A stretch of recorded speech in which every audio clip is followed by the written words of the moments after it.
What is good, everyone? This is your host, Deanna Radulescu with Label Free Podcast. To live your best life, you must live label free. As always, bring you incredible guests from all over the world, so sit back, relax, and tune in. My next guest is a healer of religious trauma. She's an ex-Jehovah Witness, an entrepreneur, coach, mom, MBA, CCPMP, and an international best-selling author. Please welcome Reanna Ritter. Reanna, welcome to the show. Hi, Deanna. Thank you for having me. Yeah, I'm excited to have you here. We're going to have to just kind of say that again, like Reanna, Deanna. I love it. That's fun. You've got quite the background. And so I always find it interesting. I've had only a couple of these conversations on the show about people that have been raised in like a rural, intense religious family. And it always leads you to bigger things when you kind of break out of that. I would say that dysfunction. I mean, I was raised religious, but not like intense. Like it was just normal. We go to church, we had church friends, but I feel like Jehovah Witness is a little bit more intense than other religions. Yeah, it's an entire lifestyle. It's an entire identity. So being label free, peeling off that label has been quite intense. We were the weird kids at school with the having to sit out in the hallway during any kind of holiday celebrations, right, or birthdays, and then the actual repression of our sexuality was so much more intense than I realized. I've just been digging into that. Wow. And yeah, so there are many layers of that. And what I've found is that when I'm trying to write songs or record songs, or I'm trying to do big things in the world, like, being an entrepreneur. Are you an artist as well? Do you sing? Yeah, I do. Yeah. Okay. Well, you didn't put that in there. So well, we'll have to highlight that. Okay. Keep going. Sorry. That's neat. That's all right. Yeah. So when we're trying, I was speaking with two of my friends that grew up with me in that congregation. And we were talking about how we just find sales so icky, and we hate it when we have to sell, and we hate it when people sell to us. And the reason is because we were forced to preach door to door, and every person that we had an interaction with, we were expected to convert to the church. Yeah. And so we couldn't have any genuine relationships. So everything felt sleazy and salesy. Yeah. And what we were selling, nobody wanted. Yeah. Well, no, I remember having Jehovah's Witness come to our door. Yeah. Yeah. Yeah. So doors slammed in the face, and, being little, we felt exploited because they were like, they won't say no to you. You're cute. And then with the sexual repression, just finding that is our sexuality. If we can embrace it and love our body and say really wonderful things about our body, then we can move in the world a whole different way. When we're shaming ourselves and, just we're sending our body the message that it's not good enough. And then it's really hard to get into alignment and get our behavior to match up with our true deepest desires, or even to know what our deepest desires are. Yeah. Yeah. That's tough. And not only that, but your family had like they didn't have a great mentality around money, right? So there was always a lack, that energy of lack, which can't be like very good growing up around also. Like you have a lot of things going against you at this point. Yeah. Yeah, we definitely had a scarcity and fear mentality. Part of the language in that church is like calling a body of the people who write the literature, the faithful and discreet slave. And then our leaders for our circuit were called overseers. So there's subliminal messaging in there that we are better off as slaves and suffering, that our strife is noble, which is not at all true, and taking Bible verses and twisting them to make it sound like supportive of that is something that happens in religions, and it's really detrimental for people.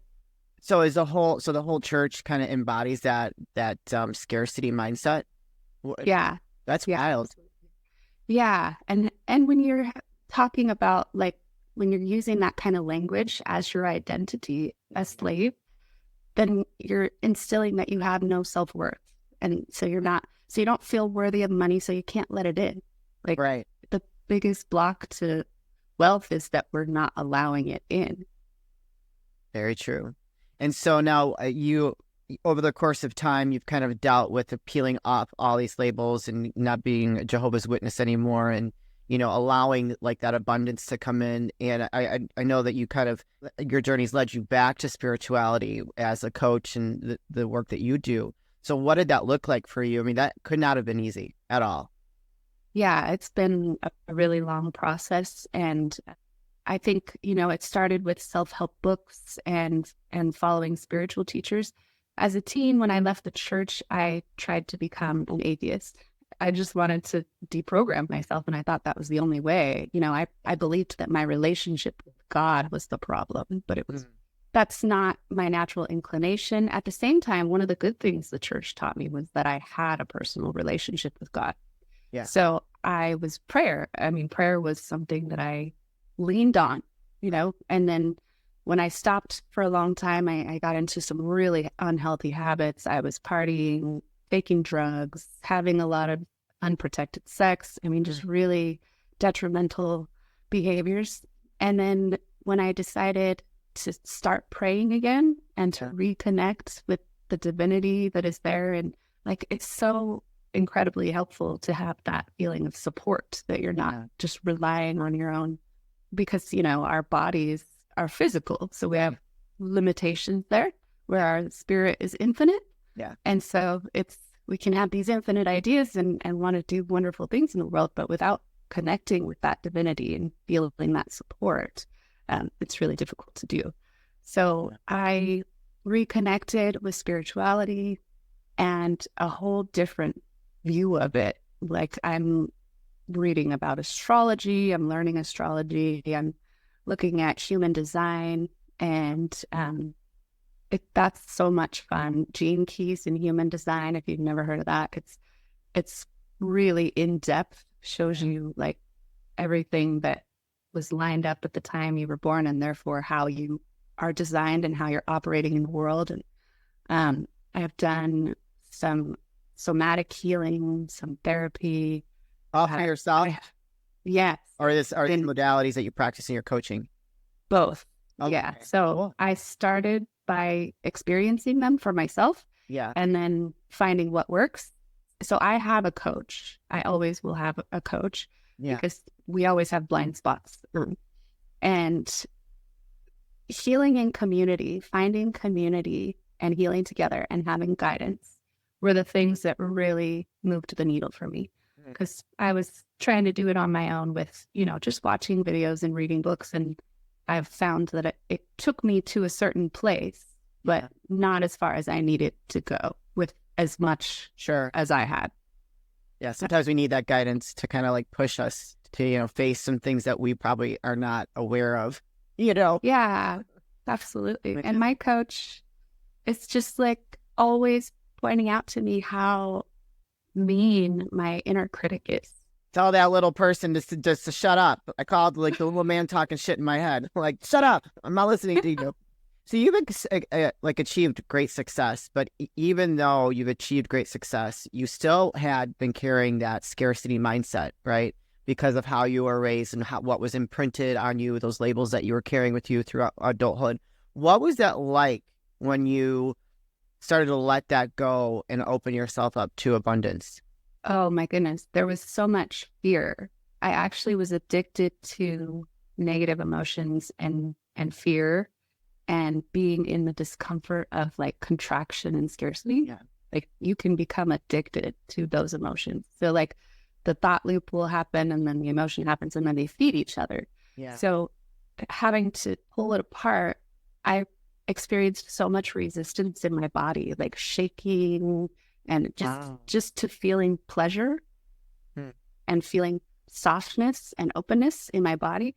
I mean, there are still times, because like abundance comes in levels. Yeah. We typically, have this level and then we peel back more stuff and then we can go to the next. And there are times still when I am feeling so much pleasure and feeling so relaxed and soft and amazing and feeling like open-hearted and loving, that my body will contract and start shaking and try to come up with a big scary story that's trying to push that away. And yeah. So I've experienced different levels of abundance and growth, after just some of the things that I've been through. And there are times when I'll pull back and just resist it. But the shaking, is that normal for some people? That's pretty intense. It really depends on the depth of trauma that a person has experienced. So a lot of it is held in the tissues of our body. Yeah. And so when we start opening it up, like breath work is an amazing tool for moving some stuck energy through the body. Yeah. I found that these embodiment practices are the things that really get things moving, because if the trauma is stuck in the tissues, you're stuck. Right. So shaking is it's like completing the stress response cycle. Sure. So when we're like chased by a lion, we get to run, and then typically an animal will shake after they run. And it doesn't have to be like a big, intense shake. Yeah. But it's just like shaking it off. And when we experience like these little microaggressions or acute traumas, trauma can happen from any situation. It doesn't have to be some big deal. But the way we operate in our society is that we're not as physical as we used to be. So we're not like shaking that energy off and burning it. We feel that emotion, that aggression, and then we hold it in. Yeah. And then when the more a person has held in physically, the more they're going to have like a more dramatic response physically when they're releasing trauma, and the more somatic work that they need to do to help move that out. That's the first time I've ever heard of that. I mean, I've talked to a lot of guests on the show that have gone through like their different journey of healing, and that's intense. Holy cow. So have you worked with somebody where you've gotten them to that point? What you see in yourself, you see in them, and they have the same response? A lot of people are not willing to go there. So I'm unique in that I am willing to do it all. Good for you, though. That's awesome. We aspire to be like you. Maybe if I haven't started shaking yet, then I haven't really dealt with it. Okay, so I have more levels to open up for myself. Yeah, absolutely. But like even dancing, ecstatic dance is like dancing sober. It's so challenging.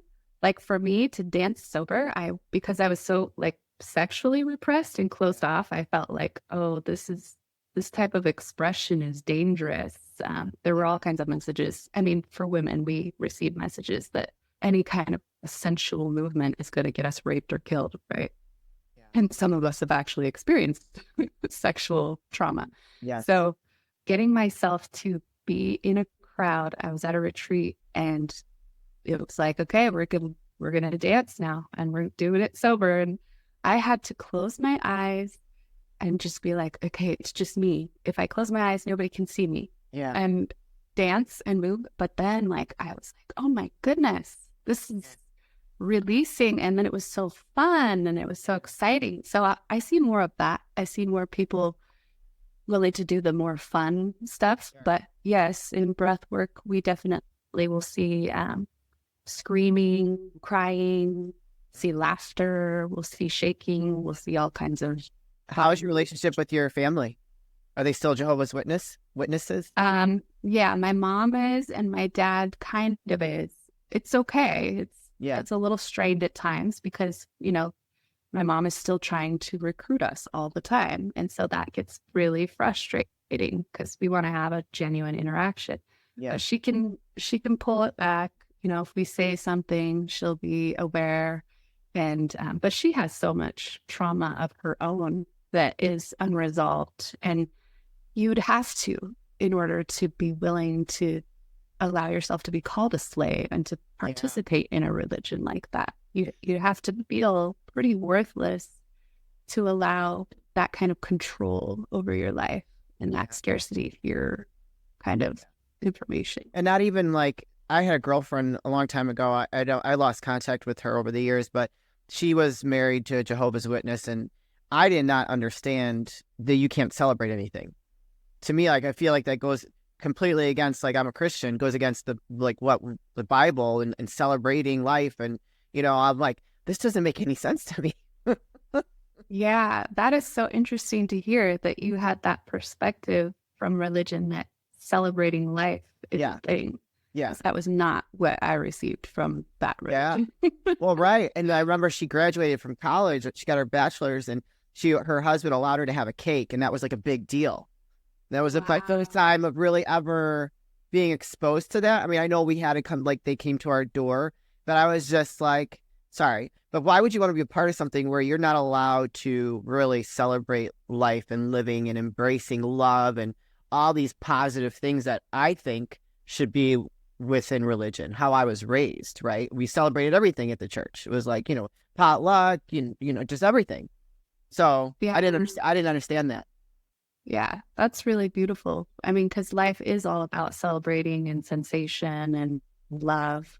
Yeah. And you're kind of half dead when you're not doing that. Like I think it kind of slowly marches you toward death.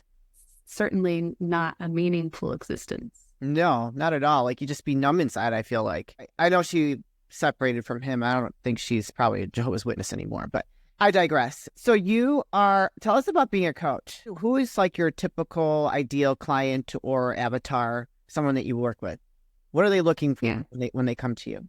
So it's often, that only like 50% of women have ever orgasmed. So women who are that disconnected from their bodies, they're really in overachiever mode. They're doing everything they can to be the perfect super mom and wife and career woman.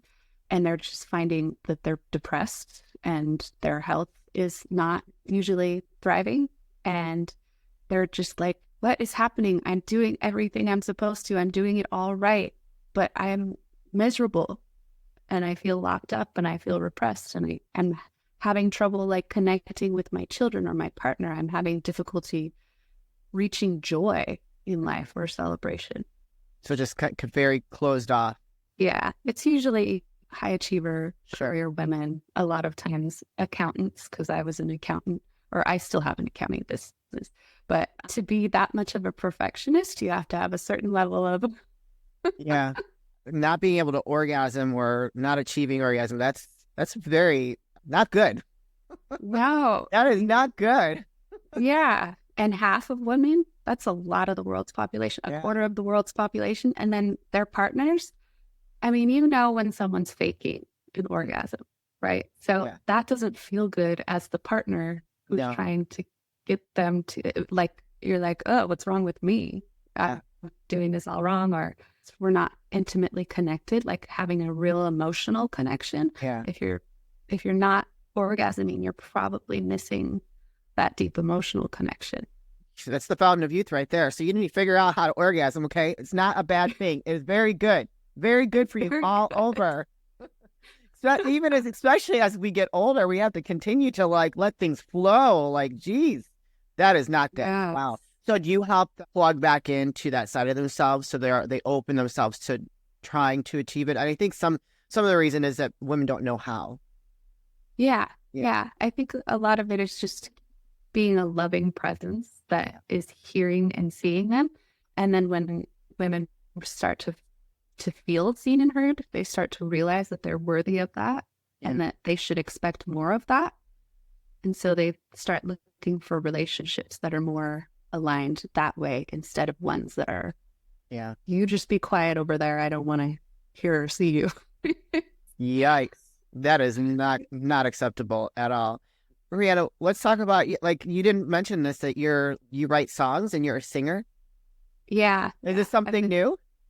I've been singing since I was really little, but I put out only 2 songs so far. I think I did one in 2020 and then one last year. So it's, I have a lot written. I just haven't had a lot produced. Okay. Is that your next like goal? Okay. Very cool. Yeah, to do a lot more of that. You want to get on the stage? I'm still pretty scared about that one, but I've done it. And you have? Just, okay. It's not in front of 20,000 people, but 100 people or 200 people I've done, and like the nerves, the getting the body to like calm down and breathe to sing. Yeah. So you're like using both sides of your brain. You're, as an accountant, then also you're using the creative side. Good for you. That's awesome. Yeah, that's a lot of fun. I think we cut ourselves off from our creativity often, and that's also leads to a lot of suffering. Yeah, for sure. I totally agree with that. Well, Reanna, where can people find you, connect with you, and learn more of working with you or following your journey as you embrace being a singer and an artist and all that good stuff? Yeah. I'm on Instagram, LinkedIn. I don't post much on Facebook, but yeah, Instagram is probably at Align and Prosper Coach. Cool. Is the best place to find me. Awesome. You guys, I'm going to put that link or her links in the show notes. So if you connected with Reanna and you want to learn more about working with her or just connecting with her and watching her journey, go click the link, give her a follow on Instagram, and shoot her a message. I'm sure she would love to hear from you. Reanna, this is the part of the show where I like to ask for last words of wisdom or advice. What would you like to leave with us today? I would say that if we can embody the feeling of relaxation, it will allow things to flow into our life more. So if you're trying to manifest money or something, you can be in the feeling of gratitude of having already received it. Yes. And just feel that in your body, feel that relaxation, usually around the solar plexus, or open your heart and just breathe into that and spend a few minutes a day feeling that feeling. You'll have a lot more abundance and joy flowing to you. Open yourself up. Let it flow. Reanna, thank you so much for sharing your story and all the hurdles that you have overcome and this beautiful person that you have learned to embrace, because it is a journey. And when we have got those programming, those labels, it's really hard to overcome them. So thank you for being a great example for us.